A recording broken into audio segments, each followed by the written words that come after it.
ಸ್ನೇಹಿತರೆ, ಹಿಂದಿನ ಭಾಗದಲ್ಲಿ ನಾನು ಮತ್ತು ವಾಸು ಹೇಗೆ ಹತ್ತಿರವಾದೆವು ಎಂಬುದನ್ನ ಕೇಳಿದಿರಿ. ಈ ಭಾಗದಲ್ಲಿ ನನ್ನ ಓಪನಿಂಗ್ ಹೇಗೆ ಆಯಿತು ಅಂತ ಹೇಳ್ತೀನಿ. ಕಾರಿನಲ್ಲಿ ಅವನ ಗೇರ್ ಹಿಡಿದಾಗ ಅದು ತುಂಬಾ ಗಟ್ಟಿಯಾಗಿತ್ತು. ನನಗೆ ಅದನ್ನ ಸವಿಯುವ ತವಕ, ಆದರೆ ಮೇಲೆ 4 ಹೂವಿನ ಎಸಳುಗಳು ಆಟವಾಡುತ್ತಿದ್ದವು. ನನ್ನ 2 ಎಸಳುಗಳು ಅವನ ಮೇಲಿನ ಎಸಳುಗಳನ್ನು ಹಿಡಿದರೆ, ಅವನ 2 ಎಸಳುಗಳು ನನ್ನ ಕೆಳಗಿನ ಎಸಳುಗಳನ್ನು ಹಿಡಿದುಕೊಳ್ಳುತ್ತಿದ್ದವು. ಅದೇ ಕೆಳಗೆ ಮೇಲೆ ಮಾಡುವ ಆಟ ಸುಮಾರು ಹೊತ್ತು ನಡೆಯುತ್ತಿತ್ತು. ಅದೊಂದು ರೀತಿಯ ಅಮಲು ಕೊಡುವ ಕ್ರಿಯೆ. ನನ್ನ ಕಣ್ಣುಗಳು ಅರೆ ಮುಚ್ಚಿದ್ದವು. ಹಾಗೆ ನಾನು ಕಳೆದು ಹೋಗಿದ್ದೆ. ವಾಸುವಿನ ಕೈ ತಡೆ ಇಲ್ಲದೆ ಎಲ್ಲ ಕಡೆ ಓಡಾಡುತ್ತಿತ್ತು.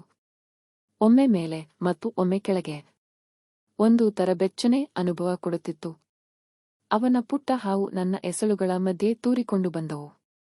ನಾನು ಅದನ್ನ ಮೃದುವಾಗಿ ಹಿಡಿದುಕೊಂಡು ನಿಧಾನವಾಗಿ ಎಳೆದೆ ಮತ್ತು ನನ್ನ ಪುಟ್ಟ ಹಾವನ್ನು ಅದಕ್ಕೆ ತಾಗಿಸಿದೆ. ಅದೊಂದು ತರ ವಿಶೇಷ ಅನುಭವ. ನಾವಿಬ್ಬರೂ ಹಾಗೆ ಬೆರೆತು ಹೋಗಿದ್ದೆವು. ಒಮ್ಮೆ ಕಣ್ಬಿಟ್ಟು ನೋಡಿದಾಗ ಮಳೆ ಕಡಿಮೆಯಾಗಿತ್ತು ಮತ್ತು ಮೋಸಂಬಿ ಹಣ್ಣುಗಳನ್ನು ವಾಸು ಹಿಂಡುತ್ತಿದ್ದ. ಕೆಳಗೆ ಜ್ಯೂಸು ಬಂದು ಒದ್ದೆ ಆಗಿರುವ ಅನುಭವ ಆಯಿತು. ನಾನು ಸಾಕು, ಮನೆಗೆ ಹೋಗೋಣ ಅಂತ ವಾಸುಗೆ ಹೇಳಿದೆ. ಸರಿ ಎಂದು ಅಲ್ಲಿಂದ ಬೇಗ ಹೊರಟು ಮನೆ ಸೇರಿದೆವು. ನಾನು ಒಳಗೆ ಹೋಗಿ ಫ್ರೆಶ್ ಆದೆ. ನಂತರ ವಾಸು ಕೂಡ ಫ್ರೆಶ್ ಆಗಿ ಚೇಂಜ್ ಮಾಡಿಕೊಂಡ. ವಾಸು ಹೊಸ ಡ್ರೆಸ್ ಹಾಕ್ಕೊಂಡು ಬಾ ಎಂದು ಹೇಳಿದ. ನನಗೆ ಏಕೋ ಅದನ್ನು ಹಾಕಿಕೊಳ್ಳಲು ಒಂದು ತರದ ನಾಚಿಕೆ. ಅದು ಸೊಳ್ಳೆ ಪರದೆ ತರ ಇತ್ತು. ಏನು ಮಾಡೋದು, ಮತ್ತೆಲ್ಲೂ ಹಾಕ್ಕೊಂಡು ಹೋಗೋಕೆ ಆಗೋದಿಲ್ಲ. ಹಾಕ್ಕೊಂಡ್ರೆ ವಾಸುನ ಎದುರಿಗೆ ಹಾಕ್ಕೋಬೇಕು ಅಂತ ಚೇಂಜ್ ಮಾಡೋಕೆ ರೂಮಿಗೆ ಹೋದೆ. ವಾಸುನ ಕಣ್ಣಲ್ಲಿ ಏನೋ ಒಂದು ತರದ ಸೆಳೆತ ಇತ್ತು. ಅವನು ಕಣ್ಣಿನಲ್ಲೇ ಎಲ್ಲ ನುಂಗಿ ಬಿಡುತ್ತಾನೇನೋ ಅಂತ ಅನಿಸುತ್ತಿತ್ತು. ಅವನು ಸ್ಮೆಲ್ ಒಂದು ತರ ಹುಚ್ಚು ಹಿಡಿಸುತ್ತಿತ್ತು. ಎಷ್ಟು ಜನರ ಜೊತೆ ಅನುಭವ ಇದ್ಯೋ ಅವನಿಗೆ. ನನಗೆ ಫಸ್ಟ್ ಟೈಮ್ ಆಗಿರೋದ್ರಿಂದ ಸ್ವಲ್ಪ ಆತಂಕ ಕಾಡುತ್ತಿತ್ತು. ನವ್ಯ ಮತ್ತು ಆಶಾ ಹತ್ರ ಕೇಳೋಣ ಅಂತ ಕಾಲ್ ಮಾಡಿದೆ. ನವ್ಯಳ ಲೈನ್ ಬ್ಯುಸಿ ಅಂತ ಬಂದಿದ್ದಕ್ಕೆ ಆಶಾಗೆ ಕಾಲ್ ಮಾಡಿದೆ. ಅವಳು ಹೇಗಿದ್ದೀಯಾ, ಏನು ಮಾಡುತ್ತಿದ್ದೀಯಾ ಅಂತ ಕೇಳಿದಳು. ನಾನು ಅವಳ ಹತ್ತಿರ ವೀಕೆಂಡ್ ಪ್ಲಾನ್ ಏನು ಅಂತ ಕೇಳಿದೆ. ಏನೂ ಇಲ್ಲ, ನಿಖಿಲ್ ಮೀಟ್ ಮಾಡಬೇಕು ಅಷ್ಟೇ ಅಂತ ಹೇಳಿದಳು. ಮೀಟ್ ಅಷ್ಟೇನಾ, ಇಲ್ಲ ಇನ್ನೂ ಏನಾದ್ರೂ ಮಾಡೋದಿದ್ಯಾ ಅಂತ ತುಂಟ ನಗೆಯಿಂದ ಕೇಳಿದೆ. ಅದಕ್ಕೆ ಅವಳು ನನಗೇನೋ ಇಷ್ಟಾನೇ, ಆದರೆ ನಿಖಿಲ್ಗೆ ಟೈಮ್ ಇದ್ಯೋ ಇಲ್ವೋ ಅಂತ ಹೇಳಿದಳು. ಏಕೆ, ಏನಾಯ್ತು ಅಂತ ಕೇಳಿದೆ. ಅವನ ಅಣ್ಣ ಮತ್ತು ಅತ್ತಿಗೆ ಹೊರ ದೇಶದಿಂದ ಬಂದಿದ್ದಾರೆ, ಅದಕ್ಕೆ ಅವನು ಸ್ವಲ್ಪ ಬ್ಯುಸಿ ಇದ್ದಾನೆ ಅಂತ ಹೇಳಿದಳು. ಓಕೆ, ಫಸ್ಟ್ ಟೈಮ್ ಮಾಡೋವಾಗ ನಿಂಗೆ ಏನಾಯ್ತು ಅಂತ ಡೈರೆಕ್ಟ್ ವಿಷಯಕ್ಕೆ ಬಂದೆ. ಅದಕ್ಕೆ ಅವಳು ಸ್ವಲ್ಪ ನೋವಾಯ್ತು, ಆದರೆ ಪೇನ್ ಇಸ್ ಗೇನ್ ಅಂತ ಹೇಳಿದಳು. ಮತ್ತು ಯಾಕೆ, ಏನಾದ್ರೂ ಪ್ಲಾನಿಂಗ್ ಮಾಡ್ತಿದೀಯಾ ಅಂತ ತುಂಟನಗೆಯಿಂದ ಕೇಳಿದಳು. ಅದಕ್ಕೆ ನಾನು ಏನು ಹೇಳ್ಬೇಕು ಅಂತ ಗೊತ್ತಾಗ್ಲಿಲ್ಲ. ಸ್ವಲ್ಪ ಸುಮ್ನಿರೋದನ್ನು ನೋಡಿ ಅವಳು ಬೆಸ್ಟ್ ಆಫ್ ಲಕ್ ಅಂತ ಹೇಳಿದಳು. ನನಗೆ ಸ್ವಲ್ಪ ನಾಚಿಕೆ ಆಯಿತು. ಯಾರ ಜೊತೆ ಮಾಡಿಸ್ಕೋತಿದೀಯಾ ಅಂತ ಕೇಳಿದಳು. ಇನ್ನು ಮುಚ್ಚಿಟ್ಟು ಪ್ರಯೋಜನ ಇಲ್ಲ ಅಂತ ವಾಸು ಜೊತೆಗೆ ಅಂತ ಹೇಳಿಬಿಟ್ಟೆ. ಹೌದಾ, ಚೆನ್ನಾಗಿರೋ ಹುಡುಗನ್ನೇ ಆರಿಸ್ಕೊಂಡಿದೀಯ ಬಿಡು. ಏನಾದ್ರೂ ಹೆಲ್ಪ್ ಬೇಕಾ ಅಂತ ಕೇಳಿದ್ಲು. ನಾವೆಲ್ಲ ಒಂದೇ ಕಾಲೇಜಲ್ಲಿ ಓದೋದ್ರಿಂದ ಅವಳಿಗೂ ವಾಸು ಬಗ್ಗೆ ಚೆನ್ನಾಗಿ ಗೊತ್ತಿತ್ತು. ಯಾಕೋ ಸ್ವಲ್ಪ ಹೆದರಿಕೆ, ಅದ್ಕೆ ಕೇಳೋಣ ಅಂತ ಕಾಲ್ ಮಾಡಿದೆ ಅಂತ ಹೇಳ್ದೆ. ಅದಕ್ಕೆ ಅವಳು ಏನಾಗಲ್ಲ, ರಿಲ್ಯಾಕ್ಸ್ ಆಗಿರು, ವಾಸು ಒಳ್ಳೆ ಅನುಭವ ಇರೋನು, ಅವನಿಗೆ ಎಲ್ಲ ಗೊತ್ತಿರುತ್ತೆ ಅಂತ ಹೇಳಿದಳು. ಹೆಲ್ಪ್ ಮಾಡೋಕೆ ಬರ್ಬೇಕಾ ಅಂತ ತುಂಟನಗೆಯಿಂದ ಕೇಳಿದಳು.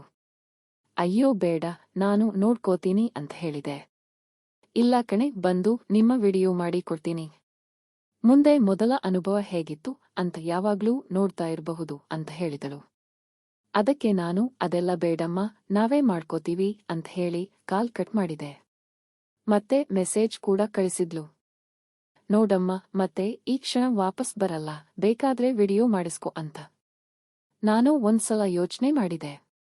ಅವಳು ನನ್ನ ಕ್ಲೋಸ್ ಫ್ರೆಂಡ್. ಅವಳಿದ್ರೆ ಏನಾಗುತ್ತೆ, ನನ್ನ ಮೊಬೈಲ್ನಲ್ಲೇ ಎಲ್ಲ ವಿಡಿಯೋ ಮಾಡಿ ಇಟ್ಕೋಬಹುದು. ಅವಾಗವಾಗ ನಾನು ನೀಲಿ ಚಲನಚಿತ್ರಗಳನ್ನ ನೋಡುತ್ತಿದ್ದೆ. ಅದನ್ನ ನೋಡೋವಾಗ ನಂದು ಒಂದು ವಿಡಿಯೋ ಮಾಡಿ ಇಟ್ಕೋಬೇಕು ಅಂತ ಅನ್ಕೊಂಡಿದ್ದೆ. ಆದರೆ ಯಾರು ಶೂಟ್ ಮಾಡ್ತಾರೆ ಅಂತ ಅನ್ಕೊಂಡಿದ್ದೆ. ಆದ್ರೆ ಈಗ ಆಶಾಳ ಮೆಸೇಜ್ ಮನಸ್ಸಲ್ಲಿ ಒಂದು ತರದ ಅಲೆ ಸೃಷ್ಟಿ ಮಾಡಿತ್ತು. ಆದ್ರೆ ವಾಸು ಒಪ್ತಾನೋ ಇಲ್ವೋ ಅಂತ ಅನ್ಕೊಂಡೆ. ಅಷ್ಟರಲ್ಲಿ ವಾಸು ಬಾಗಿಲು ಬಡಿದ.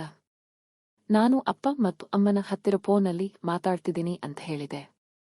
ಅವನು ಓಕೆ ಅಂತ ಹೇಳಿ ಹೋದ. ಓಕೆ, ವಾಸು ಹತ್ರ ಕೇಳಿ ಹೇಳ್ತೀನಿ ಅಂತ ಆಶಾಗೆ ರಿಪ್ಲೈ ಮಾಡಿದೆ. ತಕ್ಷಣ ತುಂಟನಗೆಯ ಮೆಸೇಜ್ ಕಳ್ಸಿದ್ಲು. ಇವಳು ಬರೋಕೆ ಕಾಯ್ತಾ ಇದ್ದಾಳೆ ಅನ್ನಿಸ್ತು. ನಾನು ಬಾಗಿಲು ತೆರೆದು ಹೊರಗೆ ಬಂದೆ. ವಾಸು ಕಣ್ಣರಳಿಸಿಕೊಂಡು ನೋಡ್ತಾ ಇದ್ದ. ಯಾಕೆ, ಹೊಸ ಡ್ರೆಸ್ ಚೆನ್ನಾಗಿಲ್ವಾ ಅಂತ ಕೇಳಿದ. ಅದಕ್ಕೆ ನಾನು ಚೆನ್ನಾಗಿದೆ, ಸೈಜ್ ಕೂಡ ಸರಿಯಾಗಿದೆ ಅಂತ ಹೇಳಿದೆ. ಮತ್ತೆ ಯಾಕೆ ಹಾಕ್ಕೊಂಡು ಬಂದಿಲ್ಲ, ನಾಚಿಕೆನಾ ಅಂತ ಮೃದುವಾಗಿ ಕೇಳಿದ. ನಾನು ಹೌದು ಅಂತ ತಲೆ ಆಡಿಸಿದೆ. ಅದಕ್ಕೆ ಅವನು ನಾವಿಬ್ರೇ ಇರೋದು, ಯಾರೂ ನೋಡೋಲ್ಲ ಅಂತ ಹೇಳಿದ. ಅದಕ್ಕೆ ನಾನು ನಂಗೊಂದು ಆಸೆ ಇದೆ, ಅದನ್ನ ಈಡೇರಿಸ್ತೀಯಾ ಅಂತ ಕೇಳಿದೆ. ಏನು ಅಂತ ಕೇಳಿದ. ನಾನು ಅವಾಗವಾಗ ನೀಲಿ ಚಲನಚಿತ್ರ ನೋಡ್ತೀನಿ. ಅದರಲ್ಲಿರೋ ಹಾಗೆ ವಿಡಿಯೋ ಮಾಡಿಸ್ಕೋಬೇಕು ಅಂತ ಇದೆ ಅಂತ ಹೇಳಿದೆ. ಅದಕ್ಕೆ ಅವನ ಕಣ್ಣು ಅಗಲ ಆಗಿ ಓಕೆ ಅಂತ ಹೇಳಿದ. ನನಗೆ ಇವನು ಇಷ್ಟು ಬೇಗ ಒಪ್ತಾನ ಅಂತ ಡೌಟ್ ಇತ್ತು. ನನ್ನ ಫ್ರೆಂಡ್ ಆಶಾ ವಿಡಿಯೋ ಮಾಡ್ಕೊಡ್ತೀನಿ ಅಂತ ಹೇಳಿದಾಳೆ, ಅವಳಿಗೆ ಬರೋಕೆ ಹೇಳ್ತೀನಿ, ಓಕೆನಾ ಅಂತ ಕೇಳ್ದೆ. ಅವನಿಗೆ ಇನ್ನೂ ಖುಷಿಯಾಗಿದೆ ಅಂತ ಕ್ಲಿಯರ್ ಆಗಿ ಗೊತ್ತಾಗ್ತಿತ್ತು. ನಾನು ಯಾರ ಜೊತೆ ಮಾಡುವಾಗಲೂ ಮೂರನೆಯವರು ಇರಲಿಲ್ಲ, ಇದೇ ಫಸ್ಟ್ ಟೈಮ್ ಅಂತ ಹೇಳಿದ. ನಾನು ಆಶಾಳಿಗೆ ಮೆಸೇಜ್ ಮಾಡಿ ಬರೋಕೆ ಹೇಳಿದೆ. ಇನ್ನೊಂದು 10 ನಿಮಿಷದಲ್ಲಿ ಬರ್ತೀನಿ ಅಂತ ರಿಪ್ಲೈ ಮಾಡಿದ್ಲು. ಸ್ನೇಹಿತರೆ, ನಿಮಗೆ ನನ್ನ ಕತೆ ಇಷ್ಟ ಆದಲ್ಲಿ ಸಬ್ಸ್ಕ್ರೈಬ್, ಲೈಕ್ ಮತ್ತು ಶೇರ್ ಮಾಡಿ. ಮುಂದಿನ ಭಾಗದಲ್ಲಿ ನನ್ನ ಮೊದಲ ಅನುಭವವನ್ನ ಹೇಗೆ ಆಶಾ ಕ್ಯಾಮೆರಾದಲ್ಲಿ ಸೆರೆ ಹಿಡಿದಳು ಅನ್ನೋದನ್ನ ಡೀಟೇಲ್ ಆಗಿ ಹೇಳ್ತೀನಿ.